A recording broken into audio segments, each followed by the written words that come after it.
Hey everyone, welcome to the Kurious Cast. I'm Charles Coetzee, your host and co-owner of Kurious Group. Today we have two very special guests that have joined us all the way from Canada. Andrew and Michelle, thank you very much for being here today. Thank you for having us. Yes, for sure. I'm very excited to do this podcast with both of you. You both have an amazing story through your business journey and where you've come from to where you are now. So thank you for being here today to share that story with us and from the other side of the world, literally complete other side of the world. So just to get started, I'd love for you to just tell the audience a little bit about who you guys are, who is Fable Studios, like what is it that you guys do? Sure. You go first. I'm Michelle. I'm co-business owner of Fable Studios. I started in the fashion industry before I even went into the photography world. I loved wardrobe styling. And then I met Andrew as a photographer, and the rest is history. Worked together forever. Yeah. Business, sport, life. That's it.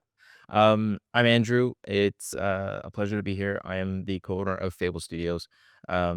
We started the business back in 2012 as a wedding studio and evolved over time. And during the turn of the pandemic, we had a decision to either shut the business down or pivot.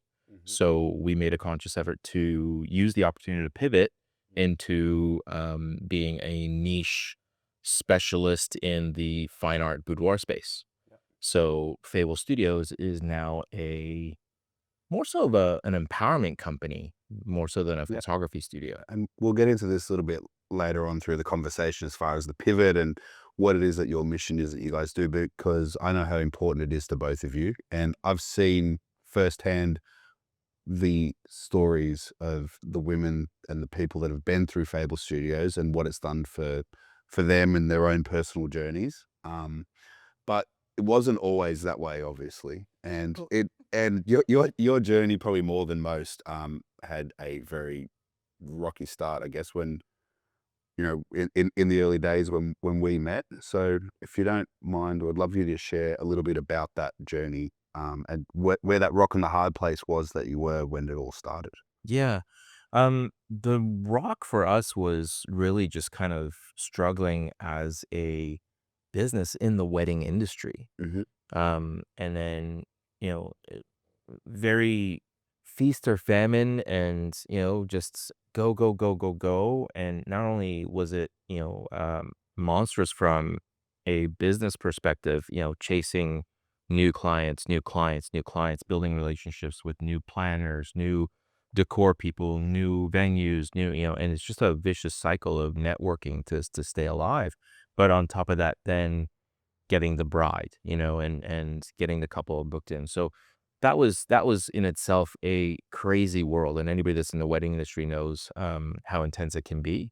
And it's a lot of work. It's a lot of hours. Like you know, um, I had a friend that says that the weddings are like a 60-hour portrait session. Yeah. You spend 12 hours for capturing, and then you spend countless hours editing and delivering and And even before that, like you're dealing with the clients even before the wedding day. I can imagine, yeah, because it's such an important day, yeah. for everyone that gets married. There's so many heightened emotions there. Yep, probably got a lot of the bridezillas you've got to deal with too. Yeah, we had some fun. We had some fun clients. Yeah. Yeah. And I think for us too, it was the easier side in making cash flow right away because we had no idea how to market the portrait side of the business. And really having to pivot is when we really focused on the marketing side of things. That I think was the actual turning point Yep. for our business is that we actually focused on marketing. And then what was it that raised those alarm bells early on when you said, okay, like this isn't going to work? Was it just the networking, or was there some external factor? I guess was it COVID? Was there something outside of either of your control that was like, okay, this is make or break. We need to fix this. I think COVID was the push Yep. that kind of tipped us over. Mm-hmm. But for a long time, it was a struggle of the business. Yeah. And as creatives, we don't focus on learning business. We focus on being creative. Correct. And trying to make money at the same time versus, trying to be a business owner Yeah. over being a photographer. So once we started to learn the nuances of, or started to understand the nuances of how to run a business, that's when things kind of really shifted mindset wise for us. But the breaking point of that was cash in the bank, Yeah. zero, like it was, or negative, so you work these 60-hour sessions, portrait sessions of weddings for, for these clients for hours and hours at a time, and then your bank account just constantly up and down, up and down. Very hard to cash flow something like that. Yeah. Yeah. So it's if and knowing what we know now, if we went back into the wedding industry, we'd Oh, yeah. crush it and dominate and make a lot of money. But we have no desire, no interest, because we've learned more about business and can apply our skills and talent Yeah. in other ways. And just on that, Andrew, like we'll get to Michelle in a minute, but just to start with you, like where obviously I know you have a photography background, and you're very recognized as a photographer as well, and you won some awards recently, so congratulations. Thank you very much. But from a business standpoint, when was it that for you, like what does your business journey look like, even if it was before Fable? So my photography background actually only started when Fable started. Okay. The history that I have is more so in the HR and the sales space. So that's my background. So I grew up doing sales, and I, went into a career of, headhunting and recruitment and, sales and business development. And that was my corporate journey. But, I worked for a company that had a slogan that year. And that year, the slogan of the company was "Pursue Your Passion." And I was like, okay, I'll do that. I've always been a shutterbug, never really formally trained as a photographer. But I ended So up, most of it's self-taught. a lot of it is self-taught, but I would say a lot of it was mentored. Yep. Yeah, I'm not sure I'd say self-taught per se. We're always developing our craft as photographers. Yeah, I clung on to a lot of mentors over the years on, how to light, how to pose, how to apply the technique of photography and create something. I had a business acumen to some degree, but nothing in the finance part of it, nothing in the accounting part of it, mostly in people and sales. Yeah. I think that's where I strived in the wedding side of our business, because I could always work and manage with people. And I can always get the sale. Yeah. You're the people person. Yeah, Yeah. you got it. Okay, then that leads me into Michelle. So where where do you fit into this business, and where does your business background come from?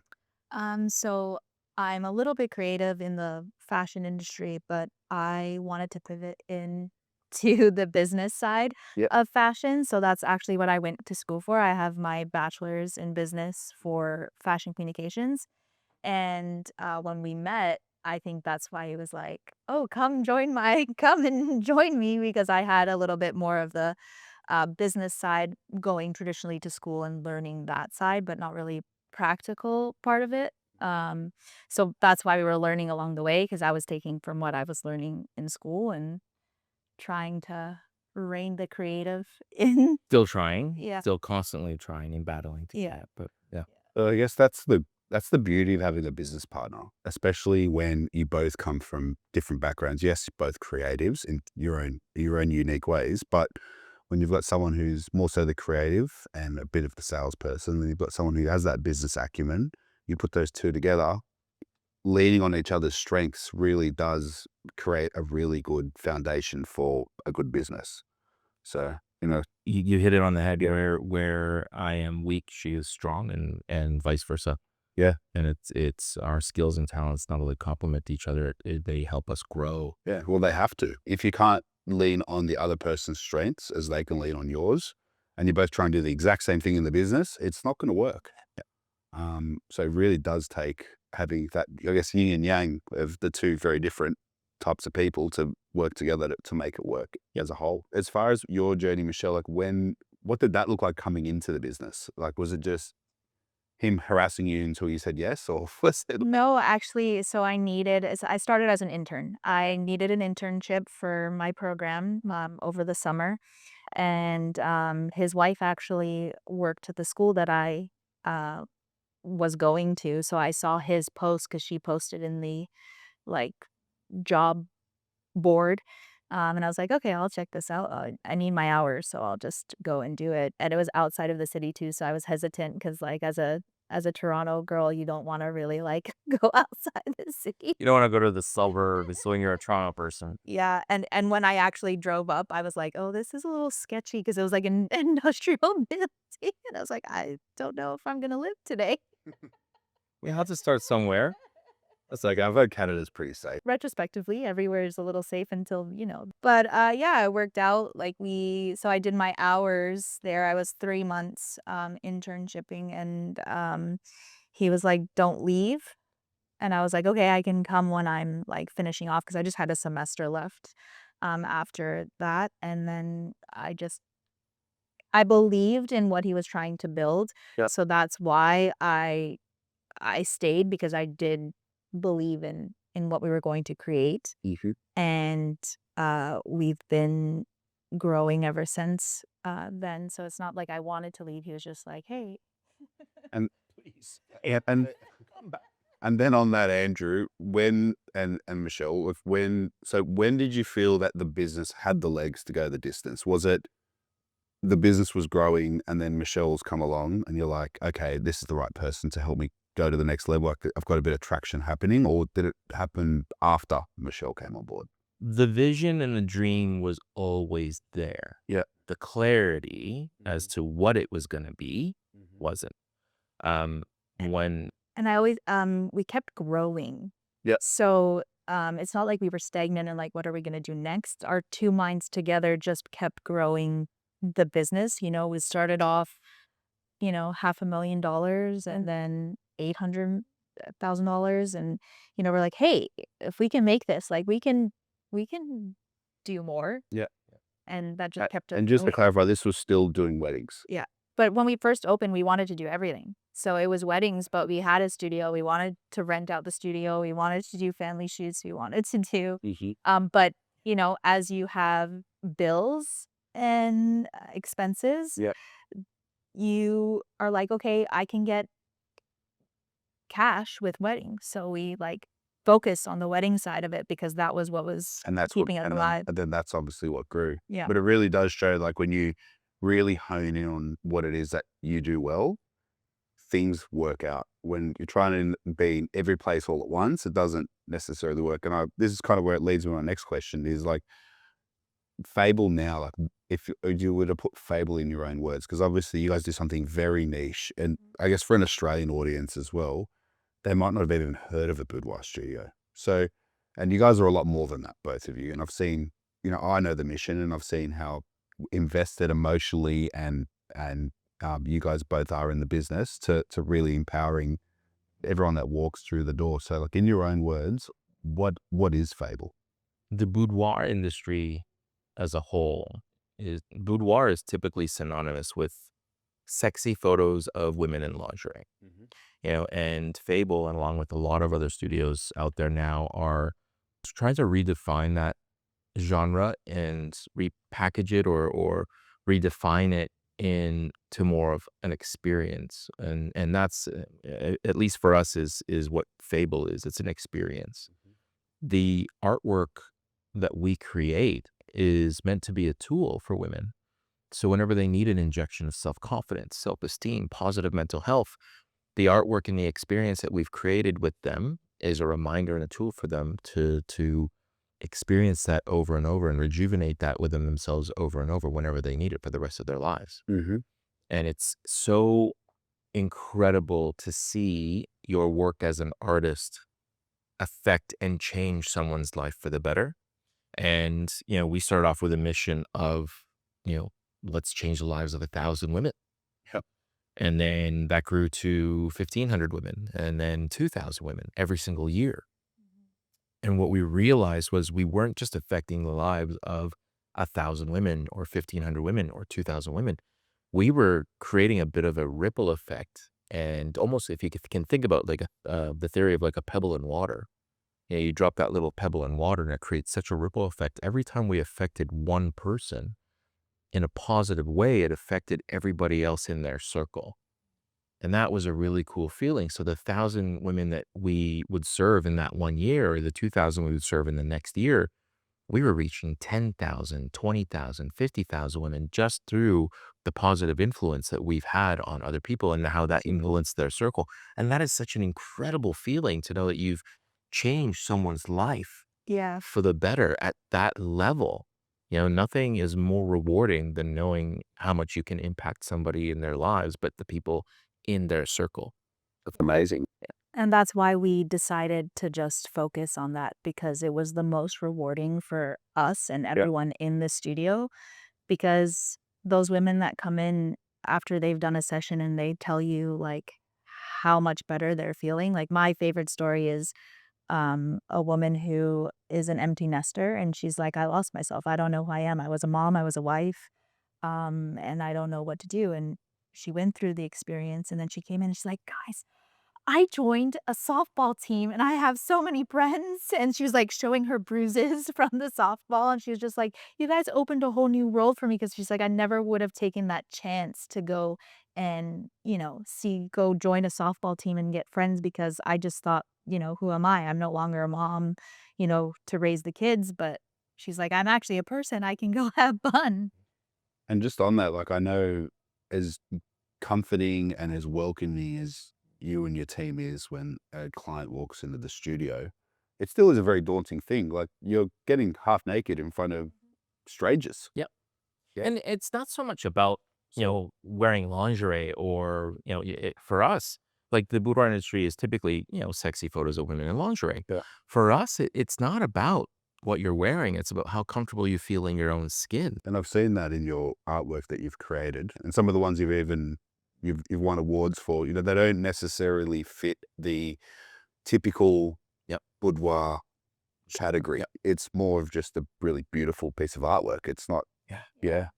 Yeah. And they're real everyday people. And that's what we love about that is that we can create art, not with just, models and, people that do this for a living, but with everyday people who don't spend any time in front of a camera. Yeah. Yeah. And that's so cool. And usually when the women first come in, they don't wanna do any nudes. It's by the middle of the session that they're like, "You know what? I think I wanna try." Yeah, and we're like, "Okay, like, sure. Whatever you want." Yeah, but that also speaks to the environment that you create, not just both of you, but your team. So I can also imagine just on that as well, like it does help nurture a really good company culture because they can see these beautiful stories of empowerment that's in your team, and that's also rewarding for them too. We're nothing without our team. Like, Honestly, I take zero credit for everything we've achieved because it's the team that we've put together that drive the results. It's the team and the community and the atmosphere and the culture that we've created in our business that is what makes it thrive and what makes it succeed. I think the only credit I ever take is that I put them together. My HR days, I found the team, hired the team, and found a good team. And that's it. Well, it speaks volumes to both of you. So, being the two people that are there to steer the ship and really sell everybody on what that mission is, it really does fall back on both of you. And being able to translate that and get that across to your team where they no longer feel like they're just there to do a job.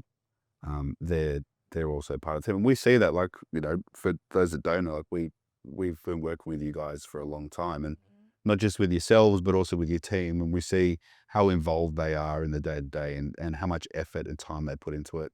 Even the willingness to get in front of the camera and do those Instagram reels. Oh yeah. Even when Andrew's doing some things that maybe is making everybody. Comfortable. That's okay. I get a lot. Gotta if I don't practice what I preach, then Yeah. then we should just shut the doors. Yeah. Right? So But like it speaks volumes. And then if we were to say, I guess like, is boudoir just for a particular person that's maybe feeling a bit down? Like who is boudoir for? we say boudoir is for everybody. Yeah. So, everyone. We have couples, we have males, we have they, them, like whatever you feel as a human and you just want to express yourself and feel good about yourself or even just celebrate yourself. Mhm. It's for everyone. yeah. Amazing. Yeah, it's not just for the people that need that boost of self-confidence or self-esteem, or that positive mental health. It's for people that, you know, have something to celebrate. They've lost 50 pounds and they want to celebrate that. They've overcome a mental, physical, or sexual trauma, and they're using this as a tool or a medium to heal, Mhm. or even celebrate what they've overcome. So it's boudoirs for everybody. And then being in such a very niche industry where, like I said, in most people in Australia, they probably don't even know what a boudoir session is or a boudoir studio. There is even studios that do just this. So being in such a niche industry that you found, what are the obstacles that you've had to overcome along the way to get to this point now where obviously, like I said, the team sold on it. You've got people walking through the door every day that you're empowering. What are those things you had to overcome as a company and obviously and as individuals, I guess, to get to this point? I think the major thing is getting the mission across and having people sell your mission for you.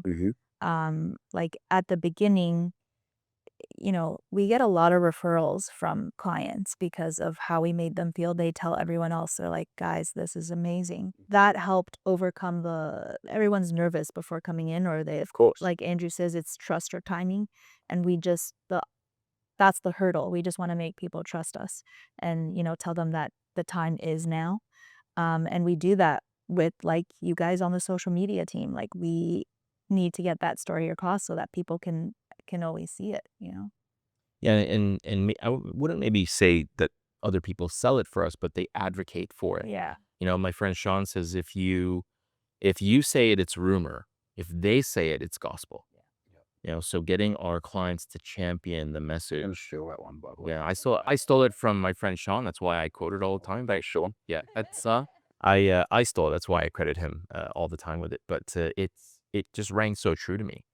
In any business, regardless of what industry, what business, if you can get your clients to champion your mission and your why, it just rings true. If you say it, it's rumor. If they say it, it's gospel. Was that a hard thing to get your head around, I guess, at first, or figured out that that's what you needed to do? No, not really. I think it just kind of came naturally to us, Yeah. and because we just saw it happening. Yeah. We just saw the value in what we did through what people told us, and That went very organically. Yeah, and we're constantly also following other entrepreneurs and we're always feeding our brain with business. And within that you get, like you said, my friend Sean, right, gave him that nugget. So I think that's key in continuing to grow is you're always learning and you always got to be searching, you know, for that information. Yeah. yeah, if you're not growing, you're dying. Yeah. That's very true. So next thing I want to talk about is, I touch on this because I've seen, like I said, both of your development and your journey, at least a good part of it. Um, I want to discuss what it looks like when it comes to perfecting your art. And that not necessarily doesn't mean artwork. In your case, I guess it does, Andrew. But even as a businesswoman, what does that look like? What does that journey look like as far as, well, none of us are ever perfect, but I guess just aiming for perfection. As a photographer, or even just as a creative in general, I mean, you are always perfecting your craft. You are always refining and creating and tweaking and learning and growing. So I think as an artist, or as a creative, you are constantly evolving, which is why when you look at your work from where it was to where it is now, you can always see a considerable improvement or change in direction or style. And that's not just in the creative side. If we look at our business and look at where we were 12, 13 years ago to where we are now, it's almost the same. Like as a photographer, I can look at my work and say, oh my God, I actually charged people for that, right? Versus what I can, compared to now. But in the moment at the time, I thought this was the best light, the best in the world. And it was for me at that time. I guess it was for them too, because they saw the value in what you were producing for them. Exactly. Yeah. But as my sophistication level grew for what good photography was, what good light was, what good posing and techniques and storytelling was, that's when I saw my work start to evolve. But I think we can easily say the same about business. Yeah. Um, for sure.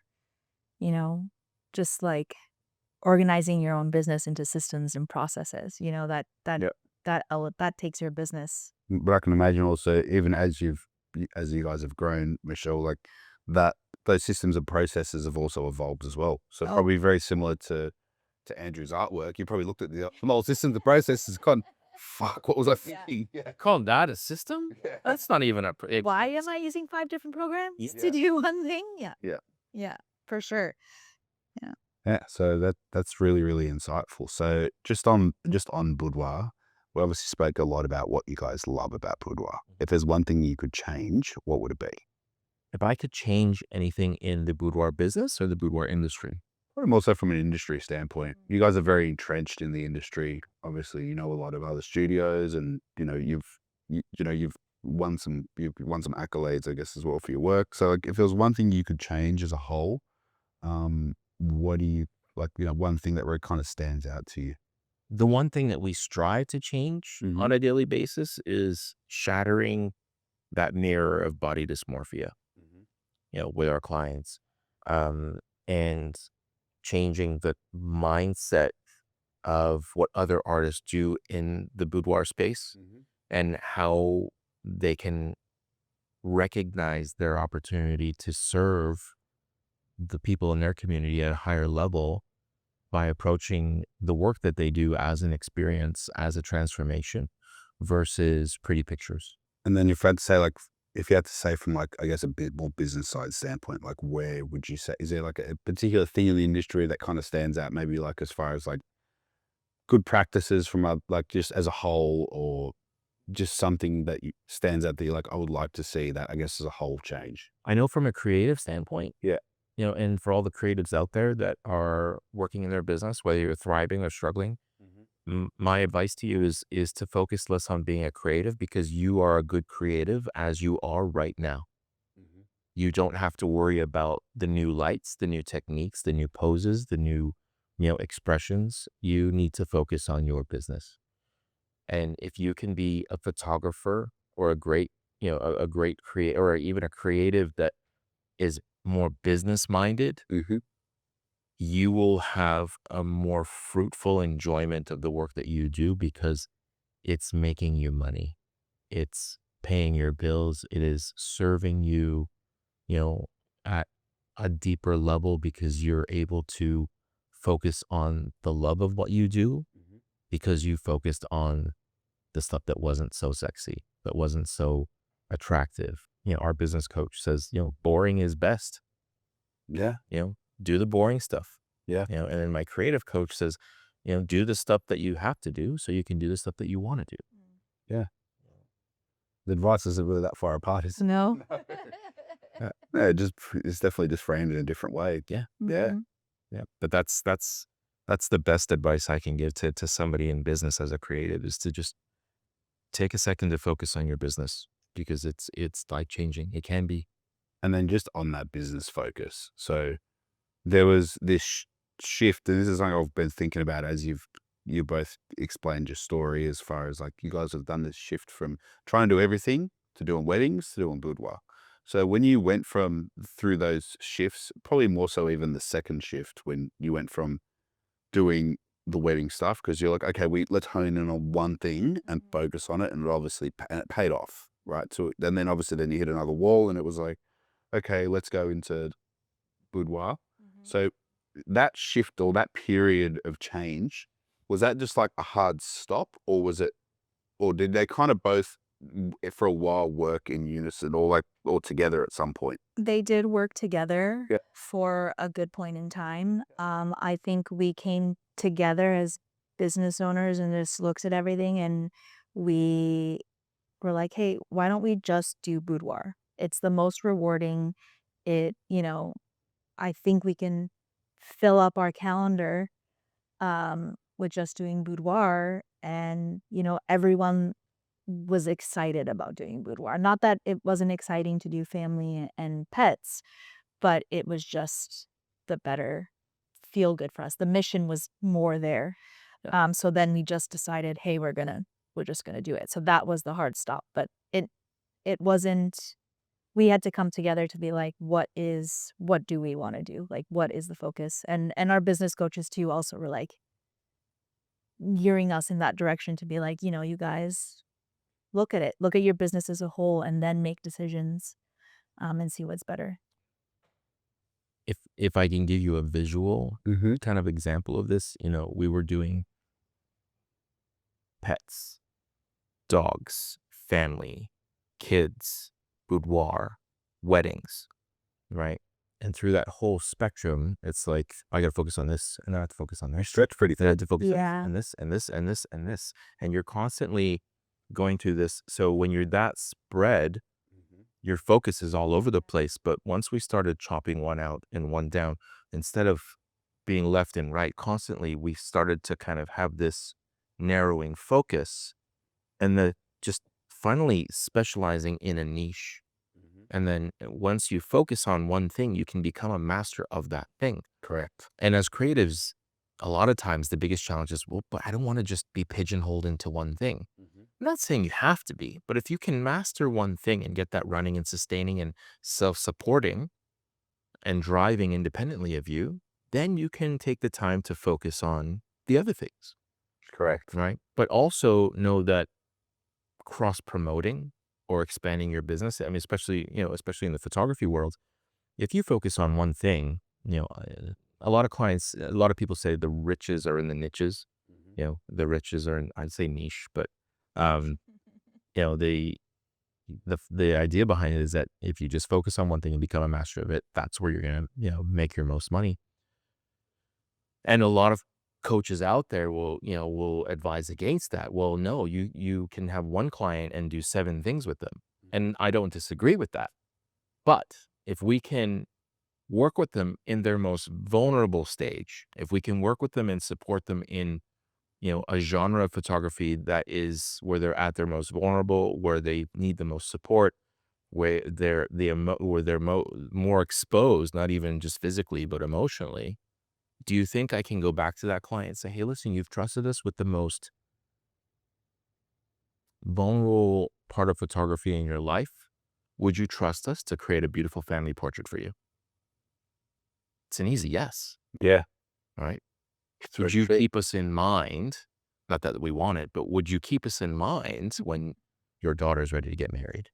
Would you keep us in mind when it's time for your next, whatever, so when you keep us in mind when Fluffy is, on his last legs and you need a beautiful portrait to commemorate your time with him, so it's easy. So I say niche down so that you can niche out.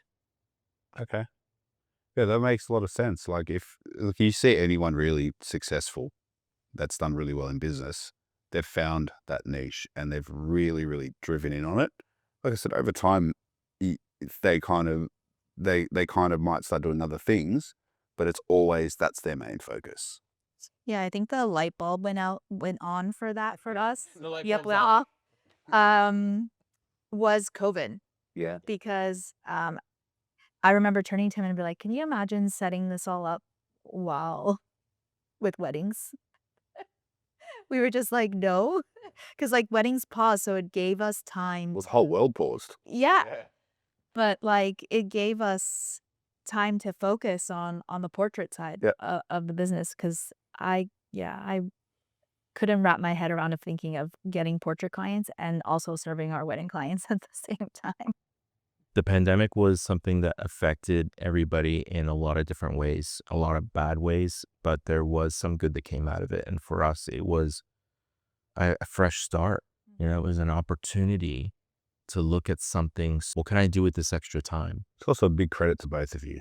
A lot of people, when everything shut down, were like, okay, I'm going to shut down. And I'll worry about it in 6 to 12 months or whenever it all kind of starts ramping back up again. So the ones that really are shining now are the ones that didn't just keel over, I guess, and just wait for shit to get better. They're the ones that are like, okay, well, there's an opportunity here. What do we do with that opportunity? How do we make it work to our advantage? and what can come of a really shitty situation, essentially. And I can imagine in Canada it was probably very similar to here, where like everything shut down. Yeah. Yeah. Yeah. Even our studio would be like open 2 months, closed, then open 2 months. Like when everything It was more like, back. yeah, closed for 90 days, open for 30. Closed Yeah. for 90 days, open for 30. That was rough. It was a bit like that here. Like no one. It was like start, stop, start, stop. Yeah. But we were grateful to recognize the opportunity Yeah. and get, a lot of people took that time to reinvent themselves, Yeah. Yeah. and that's exactly what we did with our business. Yeah. It was almost like, you know how sometimes you always wish I could just press the pause button, I can recollect myself. Yeah. That literally is what COVID was for us. Yeah, it's amazing you guys had the foresight to see that opportunity and just take it. Yeah. Because a lot of people don't. Like, No. well, Yeah. most of the world didn't. Yeah. Yeah. Yeah. Yeah. A lot of people saw it like, oh, a break. I can be home, watch Tiger King. And we were like, how can we figure these things out? How can we? How okay is this time? Yeah. Is this our bubble? Okay, this is our bubble. So we're safe to come together because you're in our circle and we'll talk it out. So just on that and the motivation, aside from the obvious, which is like the empowerment you give others, what is it for both of you? And I'm guessing I'm probably at two very different answers. But what is it that keeps you motivated day to day in your business? When you have those shit days and it's like, I don't want to be here, or like nothing's going to plan. And like I said, obviously the obvious one is just the result from the client. But if you put that aside, like what is that real key motivation? For me, it's the freedom. I used to be in the corporate world. I had the 9 to 5 job, and I know that I'm working for myself and giving myself the freedom. So I'm just like, no, I can't return back to there because it's not going to be the same. I don't even think I would fit back in that world because I just operate so differently. You're a different person now. Yeah. So for me, it's that. It's like, okay, this is the future is in my eyes. I just have to think about what I want, what's gonna make me happy at the end of the day, and that's how I get through. Oh, same answer. I was very wrong there. I really enjoy the creative freedom. Yeah. I really enjoy the freedom that it gives me to be creative. I mean, the hardest job out there, aside from motherhood, because I think that's probably like the most intense job. Yeah. Is being an entrepreneur. You are priming yourself to get out there, get chewed up, get spat out, and then when you pick yourself up off the ground, you start all over again the next day. That's very true. Yeah. So the motivation for me behind that is those freedoms and just remembering that we do what we have to do so we can do what we want to do. We work 80 hours a week now, so we never have to work 40 hours a week somewhere else. Yeah, well, you said the 40. The 40 is what everybody sees. It's the other 40 as a business owner and entrepreneur that nobody sees. Yeah. It's the Sunday afternoon working. The kids are like, hey, let's go do something. Like, I can't. I've got to get this done. Yeah. Yeah, there's a lot of sacrifice that goes into running a business. Yeah. But it doesn't have to be all that bad. If you set the time and if you manage your schedule well, and if you, focus on giving yourself, like our coach says, an ideal work week, that can help you navigate that chaos, it does get a lot easier. Following it is another thing. That's, Well, but that's the even challenge. from where we started, like we used to be at the studio till 1 a.m. working and figuring things out. And I don't think I've stayed at the studio now till 1 a.m. ever now. Like I don't think I've been, 6 o'clock, I'm like, okay, traffic's gone. I can go home. We set boundaries for ourselves, but we also, because we built a team and we have those processes, we can go when we need to, or even, it's not as many hours. We did those hours so that we can be here and be like, okay, yeah, I can have a 4-hour day or a 5-hour day. We also have the power to just hit the pause button in the middle of the day and be like, that's it. That's enough. Yeah. I'm going shopping. Like, Yeah. so that's kind of the part of the freedom as well in running a business is having that autonomy. But I also think you guys, by the sounds of it, have figured that bit out. A lot of business owners haven't. Yeah. They are there at 4 a.m. They're out of there at 1 a.m. Yeah. They go home for 3 hours. They come back. and they just become a slave to their business.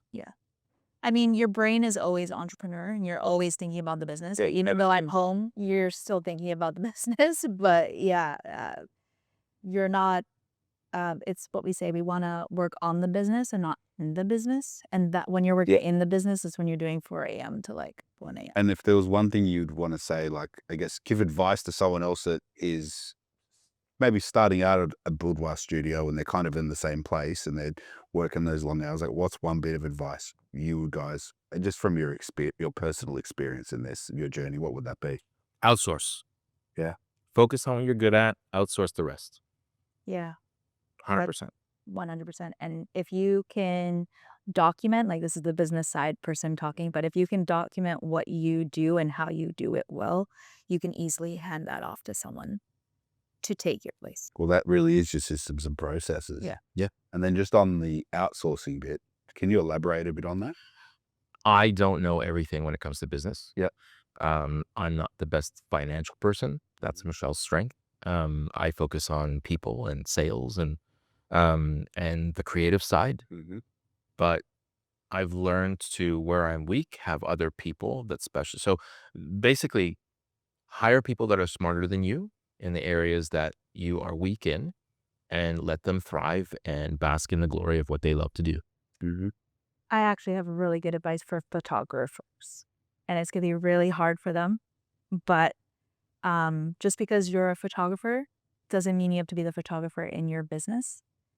You can teach someone to shoot what you want to sell, and you can go off and still be a photographer and be creative. And that's what Andrew has done. It was really hard to get him out of the camera room. I can imagine. It was really hard. And because he didn't serve the business in the camera room. Like, yes, he knew how to make the client feel so good, and like he was doing well in the camera room, but he didn't have time to work on the business. So it doesn't serve your business to be working in it. You got to work on the business like that. Yeah. Photographers think, oh, if I'm in there and I'm shooting, it's all gonna go well because I'm the master photographer and I'm gonna do this. Well, photographers are very ego driven. Like, it's my name on the door. It's Yeah. my work. It's my accountability. It's, as soon as you can stop that mine mentality and focus on the bigger picture of, building a business that can run independently of you, that's when you create freedom. But until you can do that, you are an employee in your own business. Yeah, well, like I had a very wise person once tell me, I wouldn't do my own tax because I'm not an accountant. I wouldn't represent myself in court because I'm not a lawyer. I wouldn't do my own marketing because I'm not a marketer. So just get whoever you need to help you grow your business. Get, like you said, get that right team in place. Make sure also that you're in a position that you're able to then take a step back and look at everything. If you're a brilliant photographer, you should also be really brilliant at make someone else a brilliant photographer. Yeah, exactly. That's the best advice, especially for if you want to run a business. Photographers, I feel like, open their own business because they love photography and they're like, yeah, I want to do what I love and I want to get paid for it. But you can do what you love and other people can shoot it for you, and you're still going to do what you love because now you can actually, like you guys said in the beginning, he's winning awards, he's doing creative work. But even I could still imagine that Fable, it's still a lot of Andrew's creative direction too. So 100%. I guess there's probably still, I would assume there's still a lot of creative influence from yourself with those that are shooting.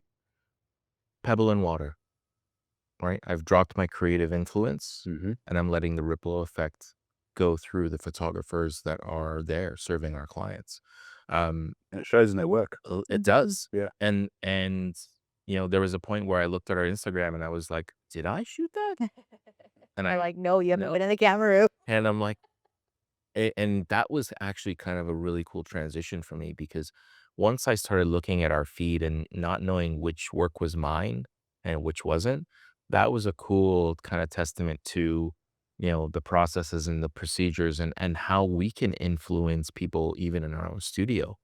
I mean, as artists, it's so difficult as artists because you don't want to sit there and say, oh, I mean, I don't want people to shoot like me, be like me. Like, but when you're creating a system, when you're creating a process, that's exactly what you want. You want a trainable, repeatable process Mm-hmm.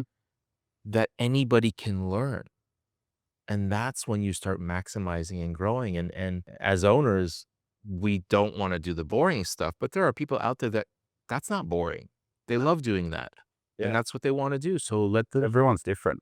and that's why I said, let them bask in the glory of what they love. Yeah, I actually had someone say it to me not too long ago, and I said, "Oh, why don't you just get someone else to do it?" And he's like, "Yeah, obviously that person obviously enjoys that particular thing they do in their business." And they go, "Oh, but no one's going to do it as good as me." And I was like, "They're probably not." But I was like, "If you can do it 95% as good as you, that extra 5%, only you're going to notice." Yeah. And also, life sometimes slaps you in the face. Yeah. And if you are the sole person that is keeping your business running because you're doing everything, What if you you gotta pull try to- stick? Yeah. Yeah. What if the kids are sick? What if you want to go on a holiday? But Yeah.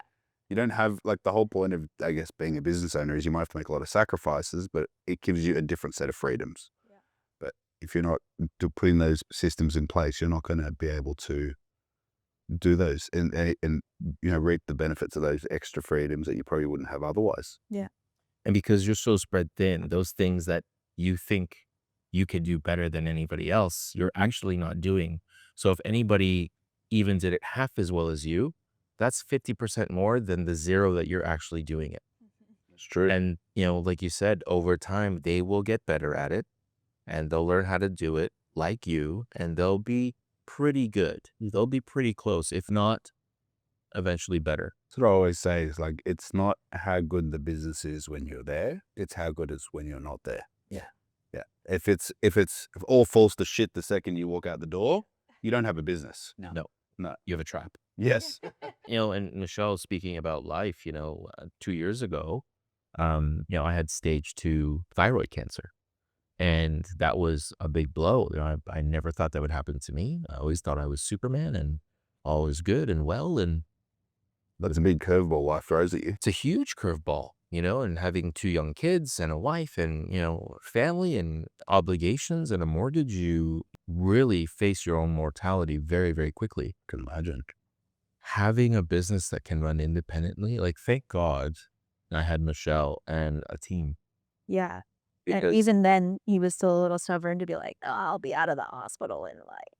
I'll be out in 24 hours. I'll be at my desk. Give me 2 days. Doctor's saying 2 months. And I'm like, no, it's, but, and it I can imagine your wife will be very stressy, so you're going to work into that. I was like, "No, you're not. Like, we got it. Yeah. Just go heal so we can have you back." and they had it. Yeah. And they had it. Yeah. And I didn't take as much time as I was supposed to, but I took more time than I thought I would because they had it. They had my back. They had the systems and they knew what to do. And it was so relieving and eye-opening to know. And that's where I started feeling a little pride in the work that we do, because it was about really kind of came to life in what we've created can run independently of us and thrive Yeah. on its own. We'll look at you both. You're sitting on the other end of the world Yeah.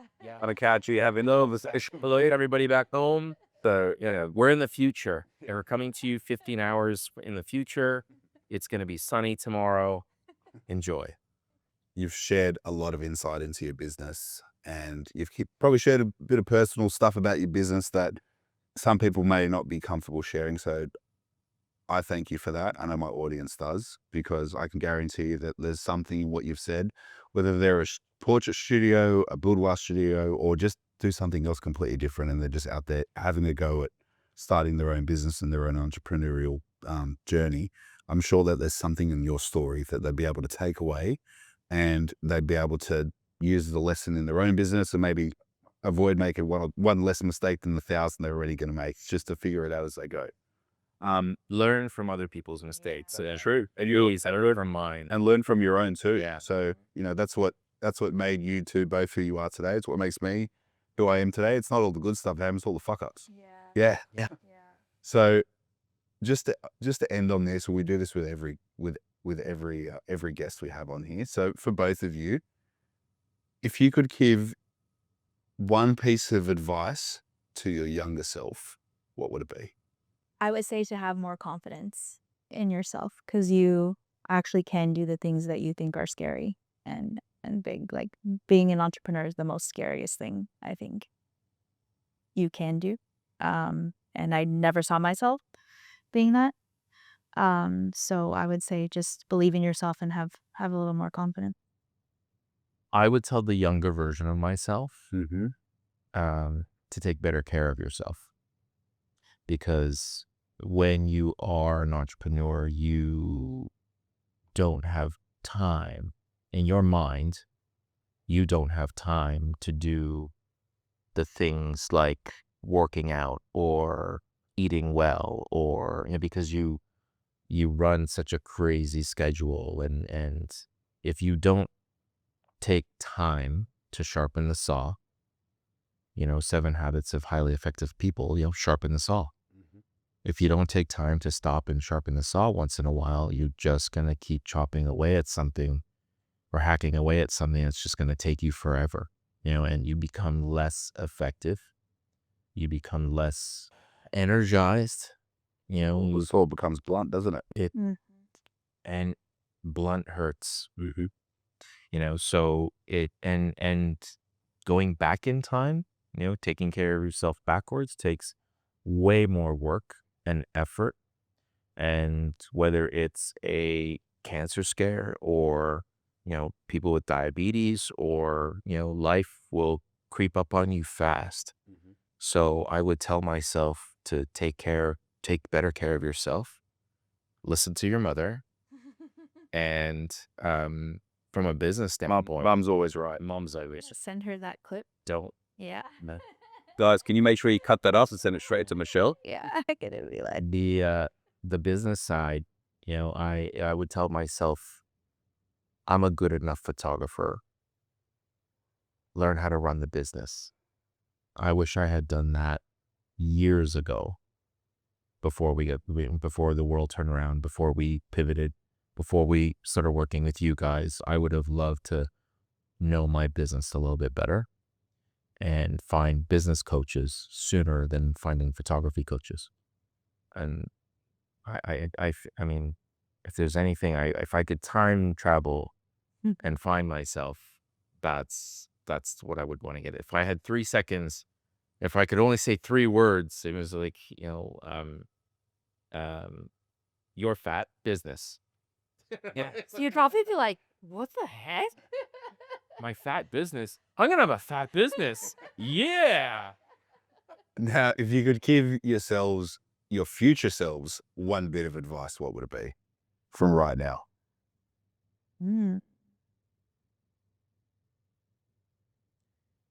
Give your future self advice. Yeah, everyone always looks at everything in retrospect, but if you were looking into the future and you could see something right now that maybe your future self wouldn't see, what would it be that you tell them? What a time loop that would be.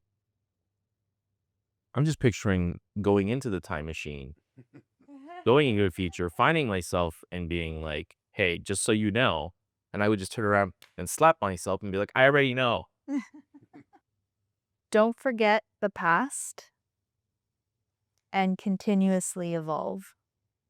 Just because things are better than before, they can get better or they can go worse. So, yeah. That's a really good bit of advice.